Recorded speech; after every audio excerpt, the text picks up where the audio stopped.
जनवरी का महीना था। सुबह की धुंध दोपहर तक गांव के आकाश को ढके रहती। सूरज के दर्शन भी कभी कभी होते थे। गांव के लोग अपने घरों में जल्दी लौट जाते। शाम होते ही गलियां सुनसान हो जाती। इस बार की ठंड ने पिछले कई सालों का रिकॉर्ड तोड़ दिया था।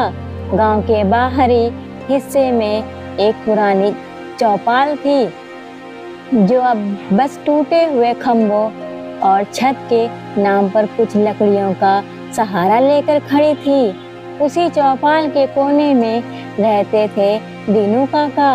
उनके पास कोई घर तो नहीं था और ना ही कोई परिवार। उनके दिन का सबसे बड़ा हिस्सा गांव के इधर उधर काम करके बीतता। उस शाम हवा की ठंडी लहरें हड्डियों तक को जमा देने वाली थी।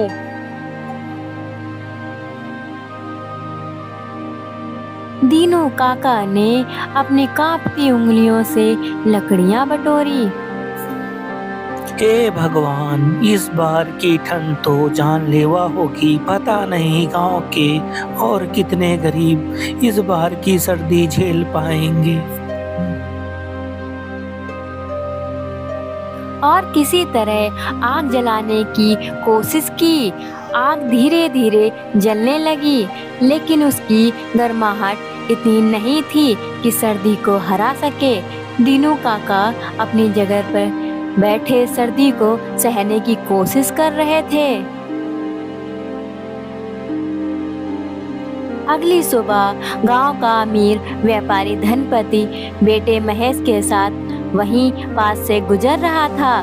धनपति दिल का बहुत ही कठोर था, वहीं उसका बेटा महेश दिल का बहुत ही मासूम और कोमल था। पिताजी, दीनू काका इतनी ठंड में बाहर क्यों बैठे हैं?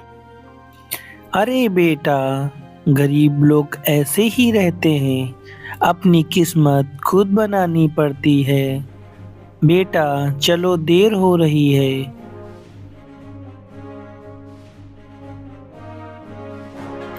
अब महेश ने देखा कि दीनू काका कितनी ठंड में बाहर बैठे थे। वह चुपचाप उनके पास गया और अपनी जेब से एक बिस्किट का पैकेट निकालकर दीनू काका को दे दिया। दीनू काका, यह रख लो। माँ कहती है जरूरतमंदों की मदद करनी चाहिए। अगले दिन गांव की मालकिन कैलासा देवी ने चौपाल पर दीनू काका को बैठे हुए देखा। उन्होंने तुरंत अपने नौकरों को बुलाया। अरे दीनू काका, आप इतनी ठंड में यहाँ क्यों बैठे हो? आप मेरे घर चलो। मालकिन, मेरे जैसे लोग चौपाल पर ही खुश हैं, लेकिन बाकी गरीबों के लिए कुछ कीजिए। उस शाम गांव के गरीबों में कैलासा देवी ने कंबल और खाना बंटवाया। श्यामलाल ने भी अपनी गलती मानी और मदद के लिए आगे आया। सर्दियों का कहर जारी था, लेकिन अब गांव में कुछ बदलने लगा था। कैलासा देवी की पहल के बाद गांव के बाकी अमीर लोग भी गरीबों की मदद के लिए आगे आए। हर शाम चौपाल के पास गरीबों के लिए आग जलाई जाती और गर्म कपड़े बांटे जाते। दीनू काका अब चौपाल पर अकेले नहीं थे। हर रात कई गरीबों लोग वहां इकट्ठे होते और सब मिलकर सर्दी से लड़ते। लेकिन सोनू की माँ की तबीयत अभी भी सुधर नहीं रही थी। एक शाम जब दीनू काका आग के पास बैठे थे, सोनू भागता हुआ आया। काका, काका, माँ माँ माँ की हालत बहुत खराब है। काका, वैद्य जी कहते हैं कि उन्हें शहर के अस्पताल में ले जाना पड़ेगा, लेकिन काका मेरे पास तो पैसे ही नहीं हैं। दीनू काका कुछ देर चुप रहे, फिर उन्होंने अपने पास रखा पुराने तांबे का सिक्का सोनू को दे दिया। बेटा, यह सिक्का मेरे पिता का है। इसे गांव के सरपंच शिवराम चाचा के पास ले जाओ, वो जरूर तुम्हारी मदद करेंगे।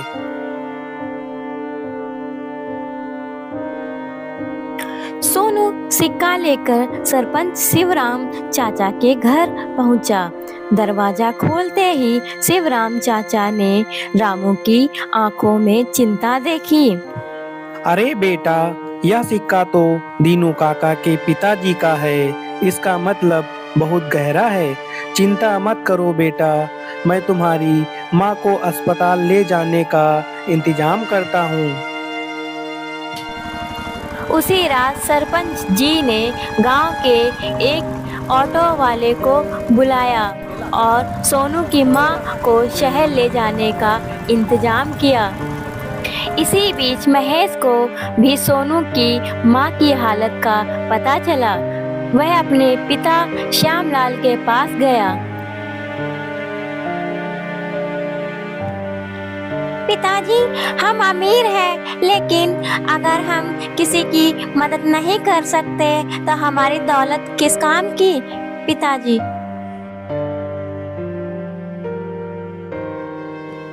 धनपति पहली बार बेटे की बात को ध्यान से सुना। उन्होंने तुरंत सोनू की माँ की दवाइयों का खर्च उठाने का फैसला किया। बेटा, तुम सही कहते हो। आज से मैं गरीबों की मदद करूँगा। दीनू काका ने जो किया वह हम सबको सीखने की जरूरत है। बेटा, गांव में अब हर कोई एक दूसरे की मदद करने के लिए तैयार थे। जो अमीर थे उन्होंने गरीबों के लिए गर्म कपड़े और खाने का इंतजाम किया। गांव के बुजुर्ग जिनके पास पैसे तो नहीं थे, वो अपना समय और श्रम लगाकर चौपाल की मरम्मत करवाने लगे। दीनू काका अब गांव के हीरो बन गए थे। गांव के लोग उनकी कहानियां सुनते और उनसे प्रेरणा लेते। कुछ हफ्तों बाद सोनू की माँ सुषमा स्वस्थ होकर गांव लौटी। गांव वालों ने मिलकर उनका स्वागत किया। बेटा देख, सर्दी कितनी भी कड़ी हो, लेकिन इंसानियत की गर्माहट उसे मात दे देती है। सोनू की आंखों में आंसू थे, लेकिन वह खुशी के आंसू थे। काका, आपने सही कहा था। अब मैं बड़ा होकर आपकी तरह लोगों की मदद करूंगा। काका, गांव में धीरे धीरे बदलाव की लहर दौड़ पड़ी थी। अब कोई भी भूखा नहीं सोता था। गरीब और अमीर मिलकर इस सर्दी को हरा रहे थे और उस जनवरी की सर्द रात ने गांव वालों को सिखाया कि दौलत से कई ज़्यादा कीमती होता है दूसरों के लिए दिल में बसने वाली इंसानियत। दोस्तों, इस कहानी से हमने सीखा कि कठिन समय में छोटी सी मदद भी किसी की जिंदगी बदल सकती है। दोस्तों, हम आपके बीच ऐसी ही कहानी लाते रहेंगे, तो चैनल को शेयर, लाइक एंड सब्सक्राइब जरूर करें। बेल आइकन को ऑन कर लें। दोस्तों, चैनल को सब्सक्राइब करना ना भूलें। मिलते हैं अगली वीडियो में।